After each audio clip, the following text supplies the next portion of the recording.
Hello dear students, मैं हूं अभय और आपका स्वागत है लर्निंग इफेक्ट में। आज हम वैद्युत द्विध्रुव के कारण वैद्युत क्षेत्र की तीव्रता पढ़ने जा रहे हैं। इससे पहले हम विद्युत क्षेत्र यानी कि इलेक्ट्रिक फील्ड से संबंधित कई सारे टॉपिक कवर कर चुके हैं, जैसे electric field lines, electric field intensity और पॉइंट चार्ज के कारण इलेक्ट्रिक फील्ड इंटेंसिटी। और आज हमारे पास इलेक्ट्रिक फील्ड इंटेंसिटी का एक स्पेशल टॉपिक है, यानी कि विद्युत द्विध्रुव के कारण विद्युत क्षेत्र की तीव्रता। तो शुरू करते हैं हम टॉपिक को।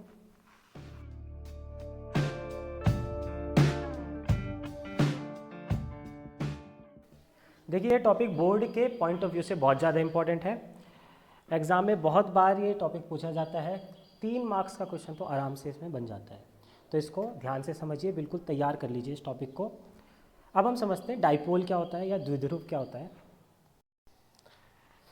देखिए, वैद्युत द्विध्रुव को इंग्लिश में इलेक्ट्रिक डाइपोल कहते हैं और मैं आगे से डाइपोल शब्द का ही प्रयोग करूँगा।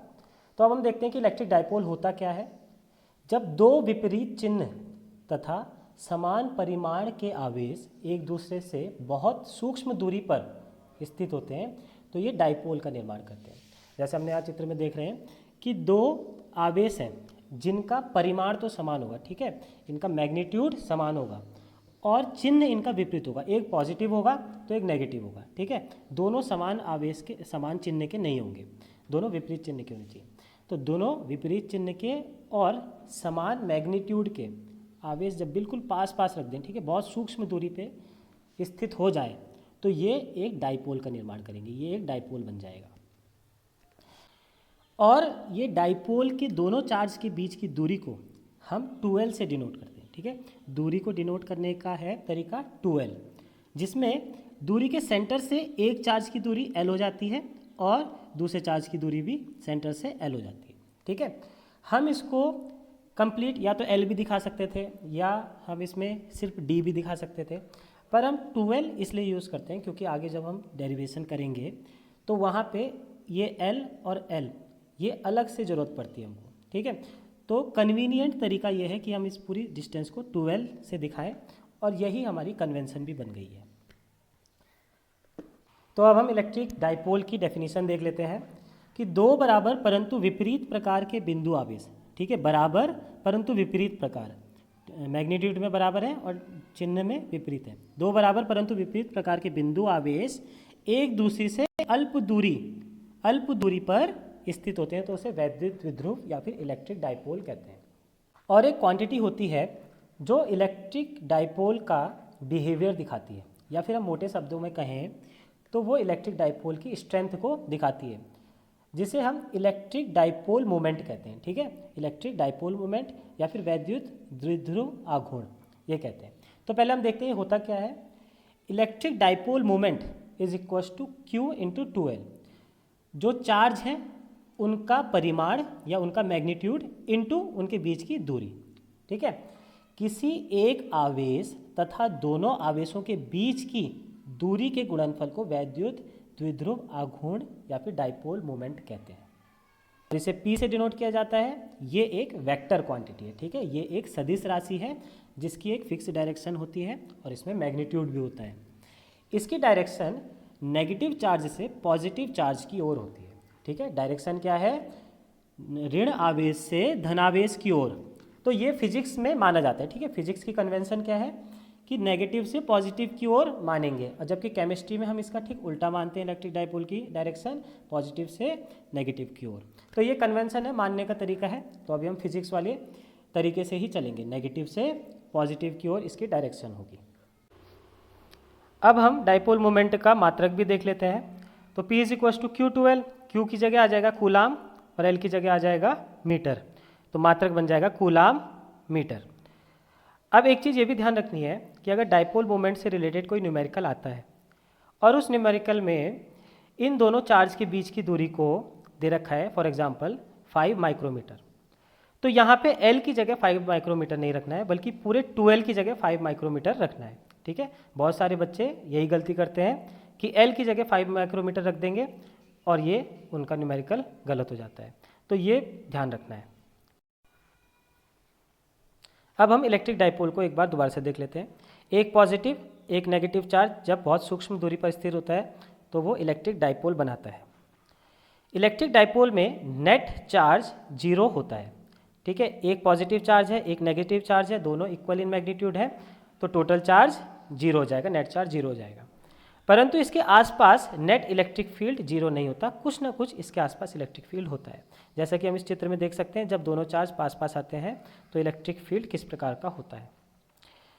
इलेक्ट्रिक डाइपोल का बिहेवियर दिखाने के लिए हमारे पास एक क्वांटिटी है जिसे हम डाइपोल मोमेंट कह रहे हैं, P is equal to Q 2L, जिसका मात्रक हो जाता है कूलाम मीटर, और इसकी डायरेक्शन होती है नेगेटिव चार्ज से पॉजिटिव चार्ज की ओर।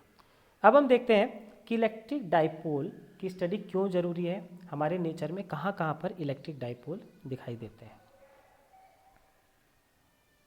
डाइपोल हमारे नेचर में ही एग्जिस्ट करते हैं, ठीक है, ये नेचर में है। ऐसा नहीं है कि हम एक पॉजिटिव चार्ज लाए, एक नेगेटिव चार्ज लाए, दोनों को पास पास रख दिया और वो डाइपोल बन गया, ऐसा नहीं है। कुछ खास मॉलिक्यूल हैं जो डाइपोल की तरह बिहेव करते हैं, ठीक है। हमारे नेचर में पहले से ही वो मॉलिक्यूल हैं जो डाइपोल की तरह बिहेव करते हैं, जैसे अमोनिया हो गया, वाटर हो गया, एल्कोहल, कार्बन डाइऑक्साइड, HCl, ये कुछ एग्जाम्पल हैं इलेक्ट्रिक डाइपोल के। अगर हम वाटर का एग्जाम्पल लें, वाटर यानी कि H2O, H के दो मॉलिक्यूल्स हैं और O का एक मॉलिक्यूल है। O नेगेटिवली चार्ज है और ये पॉजिटिवली चार्ज है। तो ऑक्सीजन हाइड्रोजन के इलेक्ट्रॉन को अपनी ओर खींचता है, तो हाइड्रोजन के इलेक्ट्रॉन हाइड्रोजन से थोड़ा दूर होते हैं और ऑक्सीजन के थोड़ा पास में होते हैं। तो यहाँ पे ऑक्सीजन में एक नेगेटिव चार्ज डेवलप हो जाएगा और हाइड्रोजन के ठीक बीच में यहाँ पर एक पॉजिटिव चार्ज डेवलप हो जाएगा। तो इस प्रकार से ये H2O का मॉलिक्यूल एक डाइपोल की तरह बिहेव करेगा। इसी प्रकार से हम HCl के लिए भी देख सकते हैं। Cl नेगेटिवली चार्ज है और H हाइड्रोजन पॉजिटिवली चार्ज है। Cl के पास में ज़्यादा इलेक्ट्रॉन होंगे, H के इलेक्ट्रॉन भी Cl की ओर होंगे थोड़ा, तो यहाँ पर Cl नेगेटिवली चार्ज हो गया, ये पॉजिटिवली चार्ज हो गया और एक डाइपोल का निर्माण कर देगा, ठीक है। तो इस प्रकार से मॉलिक्यूल्स डाइपोल का निर्माण करते हैं और कुछ एग्जाम्पल मैंने यहाँ पे दिखा दिए हैं। तो हमने यहाँ पे देखा कि कुछ ऐसे मॉलिक्यूल्स हैं जो डाइपोल्स की तरह बिहेव कर रहे हैं, ठीक है। अब इनमें भी कुछ ऐसे मॉलिक्यूल्स हैं जो हमेशा ही डाइपोल बने रहते हैं। हम ये कह सकते हैं कि हमेशा ही इसमें एक डाइपोल मूवमेंट होता है, परमानेंट डाइपोल मूवमेंट इनमें होता है। फॉर एग्जांपल जैसे H2O है, HCl है, इनमें हमेशा ही डाइपोल मूवमेंट होगा और इन मॉलिक्यूल्स को हम पोलराइज या फिर पोलर मॉलिक्यूल कहते हैं, ठीक है। इन मॉलिक्यूल्स को हम पोलर मॉलिक्यूल्स कहते हैं। अब कुछ ऐसे मॉलिक्यूल्स हैं जो कि डाइपोल नहीं रहते, सामान्यतः वो डाइपोल नहीं होते, पर उसमें हम बाहर से इलेक्ट्रिक फील्ड लगाएं, इलेक्ट्रिक फील्ड अप्लाई करें तो वो डाइपोल बन जाते हैं, ठीक है। तब उसमें क्या जाता है, डाइपोल मोमेंट आ जाता है। तो ऐसे मॉलिक्यूल्स के लिए हम कहते हैं कि इनका पोलराइजेशन हो गया, ठीक है। तो एक पोलर मॉलिक्यूल्स हैं जिनमें हमेशा डाइपोल है, चाहे इलेक्ट्रिक फील्ड हो या ना हो, और कुछ ऐसे मॉलिक्यूल्स हैं जिसमें हम इलेक्ट्रिक फील्ड लगाएं तो बाद में डाइपोल बन जा रहे हैं, तो हम उसे कह रहे हैं कि हम इसका पोलराइजेशन कर दे रहे हैं, ठीक है।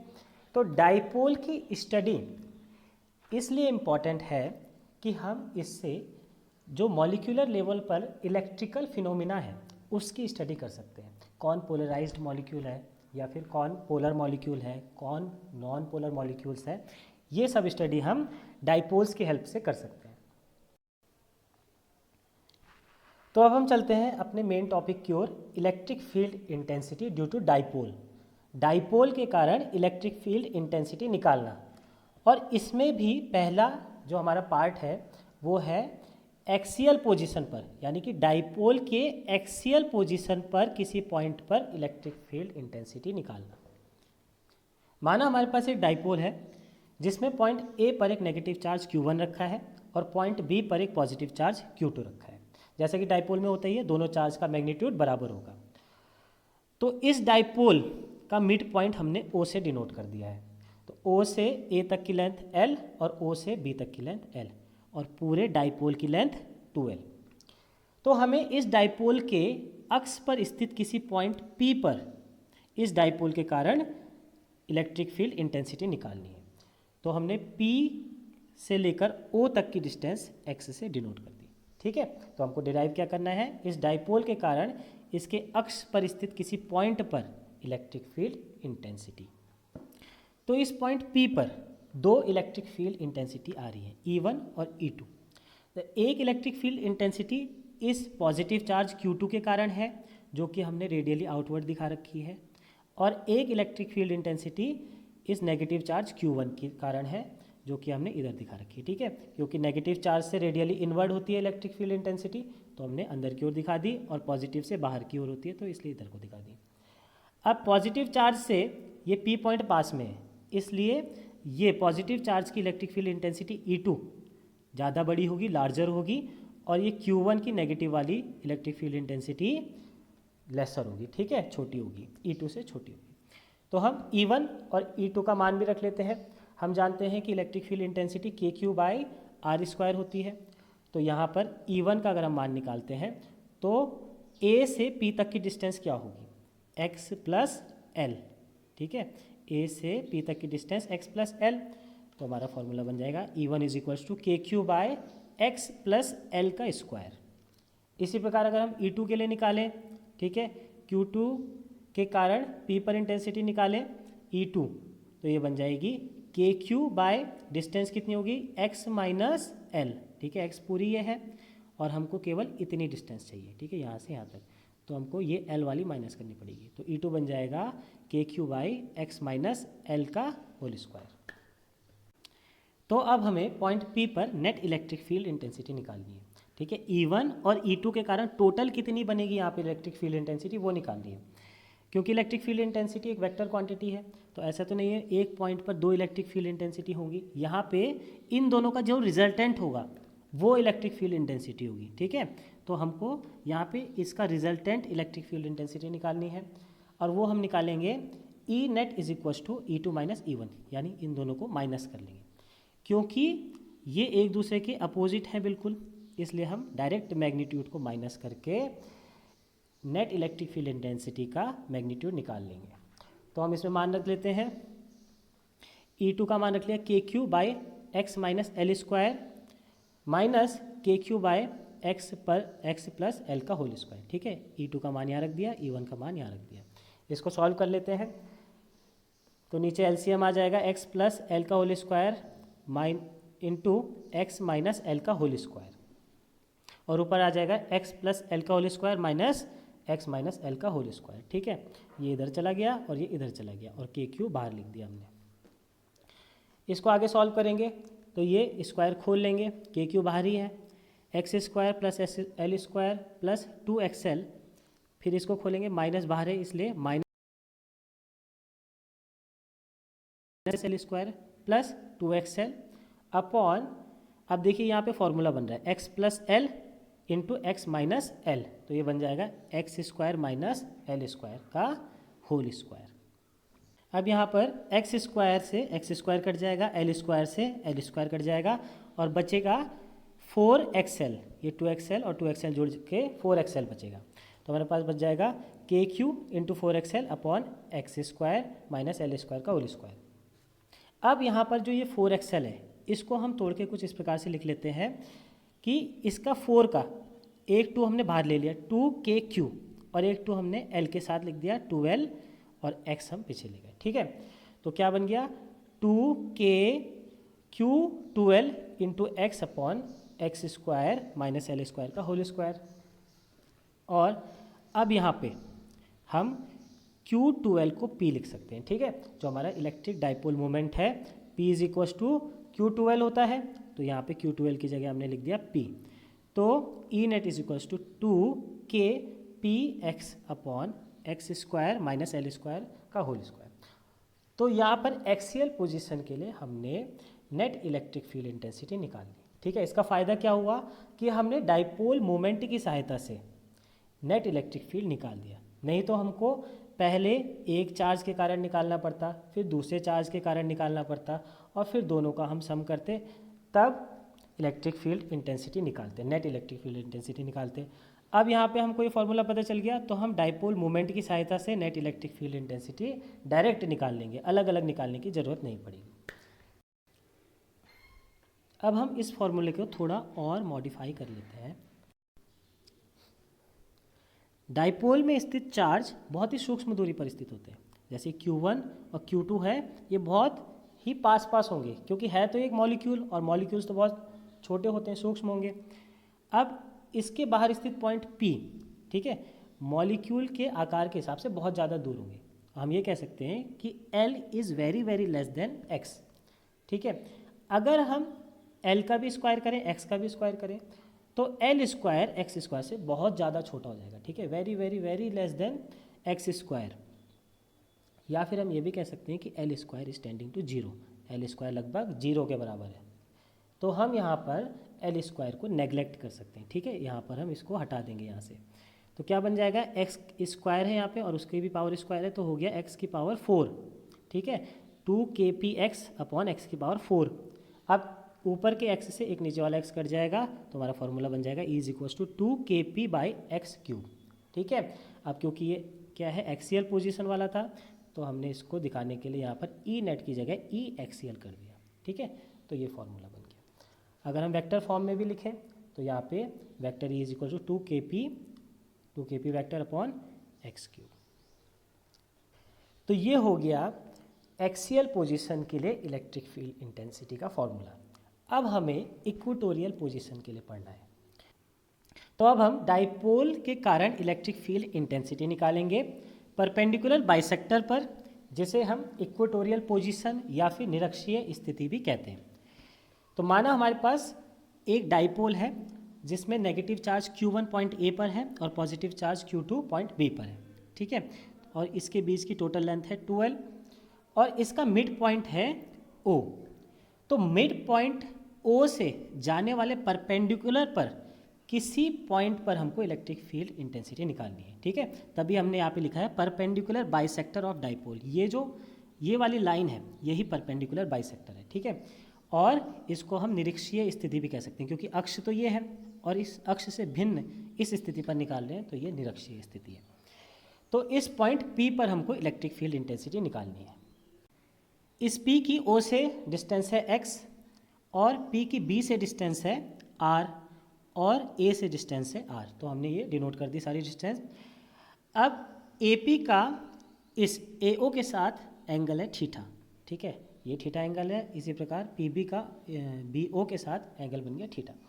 तो अब इस Q1 नेगेटिव चार्ज के कारण भी P पर इलेक्ट्रिक फील्ड इंटेंसिटी होगी, जिसको हमने E1 से डिनोट कर दिया, ठीक है, Q की ओर होगा रेडियली इनवर्ट।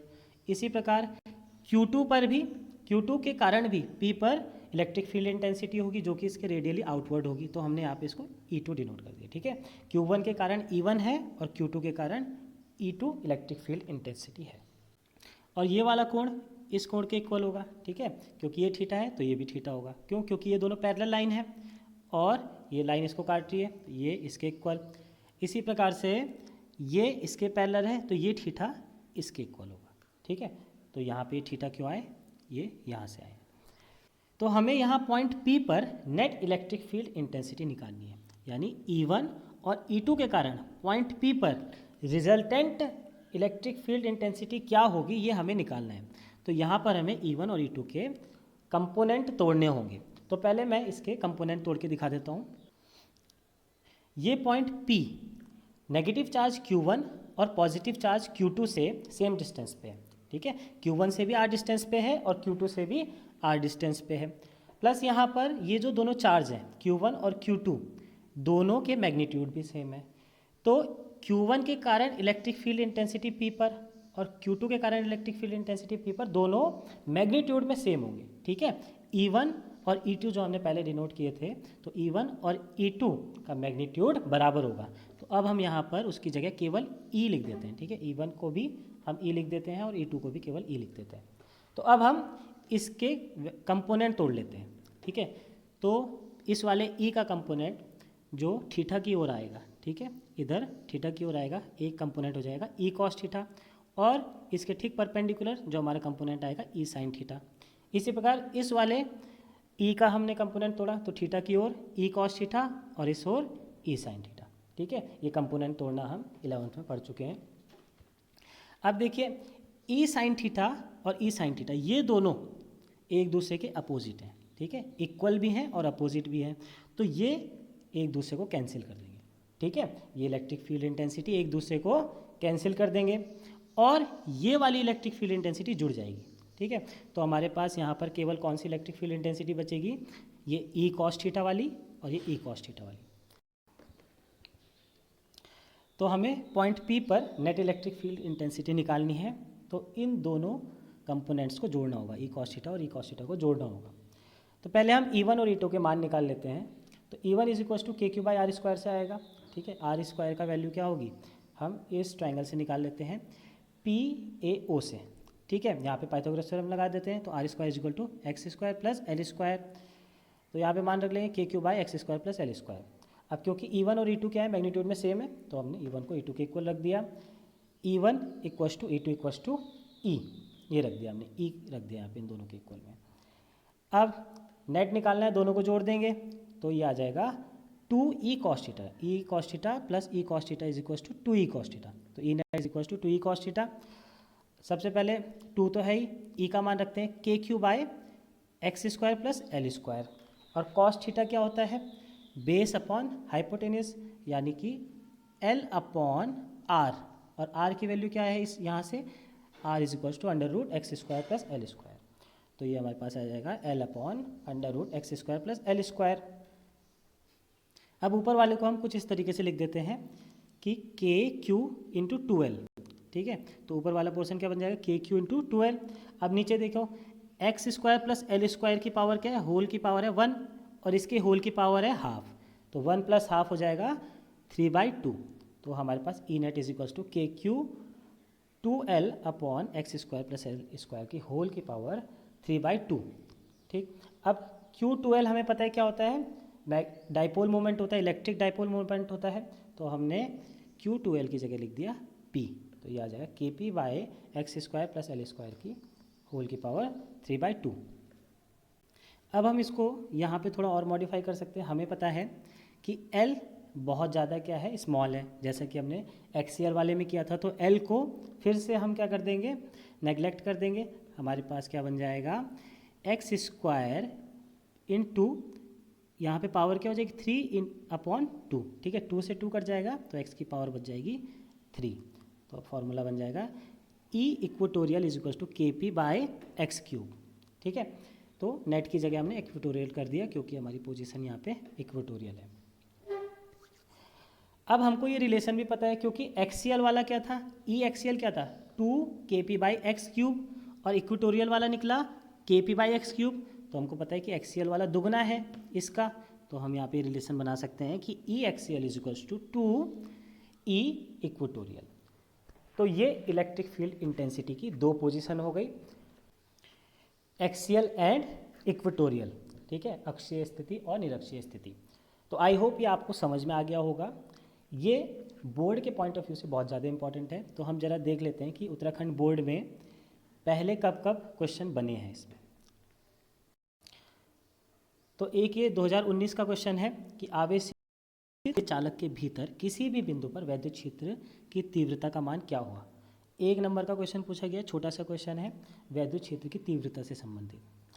तो ये मैंने जब इलेक्ट्रिक फील्ड लाइंस पढ़ाई थी उसमें मैंने बताया भी था कि electric field intensity at any point inside a solid charge conducting sphere. एक स्फीयर है सॉलिड और कंडक्टिंग, इसके अंदर इलेक्ट्रिक फील्ड इंटेंसिटी कितनी होगी। ठीक है, इसके अंदर के पोर्शन में किसी भी पॉइंट में इलेक्ट्रिक फील्ड इंटेंसिटी कितनी होगी। तो इसका आंसर मुझे कमेंट में करके बताइए। एक क्वेश्चन है 3 मार्क्स का, 2019 में ही पूछा गया था, किसी वैद्युत द्विध्रुव के कारण विषुवतीय तल पर स्थित किसी बिंदु पर वैद्युत क्षेत्र की तीव्रता का व्यंजक स्थापित कीजिए। ठीक है, तो इसमें क्या पूछ दिया, विषुवतीय तल पर स्थित। अब हमने निरक्षीय तल पढ़ा था, वही विषुवतीय तल होता है, इसलिए हमको क्वेश्चन भी देखने चाहिए। ठीक है, एग्जाम में कैसे क्वेश्चन आ रहे हैं, कभी कभी उसकी लैंग्वेज बदल जाती है तो हम कंफ्यूज हो जाते हैं। तो इसलिए विषुवतीय तल पर स्थित किसी बिंदु पर वैद्युत क्षेत्र की तीव्रता निकालना है। इसका मतलब है कि निरक्षीय स्थिति इक्वेटोरियल लाइन वाला है ये क्वेश्चन। ठीक है, तो ये वाला तो आज पढ़ा दिया। ठीक है, तो एक क्वेश्चन ये बन गया था। ऐसे ही 2018 में एक क्वेश्चन बना था, वैद्युत क्षेत्र की तीव्रता का मात्रक क्या होता है। ठीक है, तो ये भी पढ़ा दिया है, इसका आंसर भी कमेंट में दीजिए। इसी प्रकार 2017 में एक 3 नंबर का क्वेश्चन बना था, ये वाला तो अभी नहीं पढ़ा है, बाद में पढ़ाएंगे। ये बना है, किसी वैद्युत द्विध्रुव द्वारा उसके निरक्षीय रेखा पर स्थित बिंदु पर वैद्युत क्षेत्र का व्यंजक प्राप्त कीजिए। ठीक है, वही आ गया दोबारा से, इक्वेटोरियल लाइन पर इलेक्ट्रिक फील्ड का एक्सप्रेशन निकालना है। ठीक है, तो ये दोनों अक्षीय स्थिति और निरक्षीय स्थिति ढंग से तैयार कर लीजिए, ये बोर्ड में बार बार पूछा जाता है। तो आज के लेक्चर में इतना ही। जल्द ही नया लेक्चर अपलोड करूँगा, इसलिए बने रहिए लर्निंग इफेक्ट के साथ।